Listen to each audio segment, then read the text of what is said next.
There's countless fans waiting for Fear Inoculum to be released. With just a few short days until the release date, you can just feel the hype in the air growing by the minute. I thought I'd take this opportunity to go a little more in depth on the band's events leading up to the recording of Fear Inoculum, the thoughts that each of the individual members had during the recording process, and also some info on the meaning behind the album title. This is what we know about Fear Inoculum.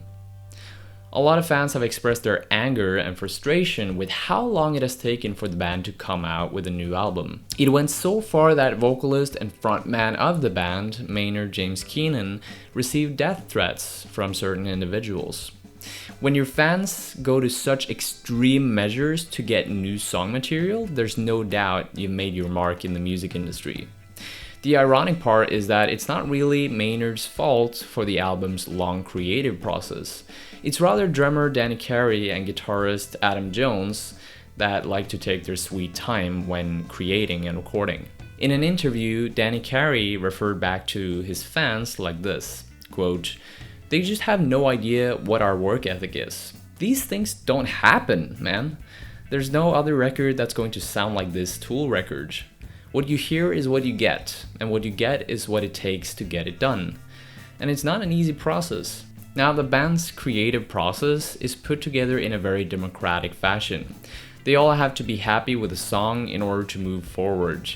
But it's usually Danny Carey that stands out as the band's most meticulous thinker with the highest standards though.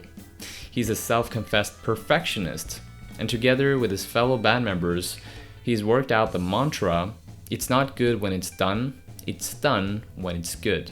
They managed to come up with a few riffs during their years touring 10,000 Days, their previous album, but never managed to write anything that stuck. It didn't help that the band was involved in a multi-million-dollar lawsuit with their insurance company either. Because of this, it wasn't until 2013 and 14 that they were able to calm down and do some writing for the new album. But despite it becoming more focused, they still experienced periods of little motivation and belief in themselves. They would even delete full albums worth of material at times. Quote, "Sometimes I thought we were nearly there. We'd written an album or we had some songs that were cool, and then we'd dump the whole lot and start again. It was devastating." Their frustration was so intense that Danny expressed ideas of leaving the band. As he said in an interview with Metal Hammer, quote, "I was ready to split up and go. Well, if you guys don't commit to this, I'm just going to play with other people." End quote. Although he never left the band for good, Danny did explore other opportunities when Tool's activity level was low. He joined the American jam band Volto and released Incitare in 2013. He also joined the comedic metal band Legend of the Seagullmen together with Mastodon guitarist Brent Hines and musicians David Dreyer, Tim Dawson, Pete Griffin, and Chris DiGiovanni. They too released an album in 2018, which was quite a contrast to the sound of Tool. Now, Maynard, on the other hand, kept himself busy with his wine art and business at Cadicia's Cellars while waiting for the rest of the band to finish up the instrumentals. Although he's the one to take much of the public shots as the band's frontman, he had very little to do with the timing of the album.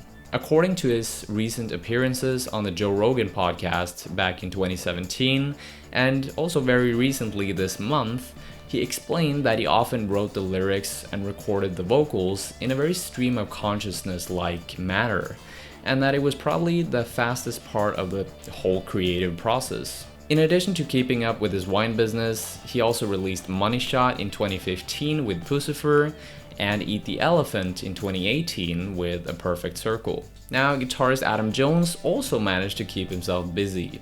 He provided keys and guitar work for the ISIS album Wavering Radiant that was released in 2009, probably did some jamming with his friends in the Melvins, and just recently he learned a new guitar warm-up exercise from Kirk Hammett. About this and his development as a guitarist over the past years, Adam Jones commented, quote, "I've definitely been practicing more than ever. Since the last record came out, when I meet a guitarist I like, I'll ask them what they do to warm up or what they do to stay good. Most of them show me a technique or a stretch or maybe a practice idea. The last time I saw Kirk Hammett, I asked, and he sent me a video of his forward-backwards run going up and down the guitar neck, and it really helped me playing a lot, instead of doing something like just trying to learn the lead of Master of Puppets." End quote. Naturally, bassist Justin Chancellor also found himself doing various other musical projects while the band was trying to get back into the groove. He's collaborated with ISIS, Intronaut, Primus, and Death Grips. I was actually pretty surprised about that last one, but that's pretty cool, I had to admit. Now, if we fast forward into the past 3 years, Tool turned their old rehearsal space into a studio, and this is where they spent much of the time working on their new album. An album that apparently was so hard to make that they contemplated giving up. The members faced pressure from fans, self-doubt, and loads of perfectionistic thinking. There was also a lot of fear involved in the process, as they didn't know if they quote-unquote had it anymore. This might be the reason why the album ended up being called Fear Inoculum in the first place. About the title, Justin Chancellor said, quote, "It means immunizing yourself against the things that make you afraid.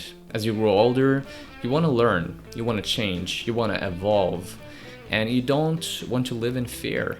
The fear of dying, fear of everything. Fear is the mind killer, you know?" End quote.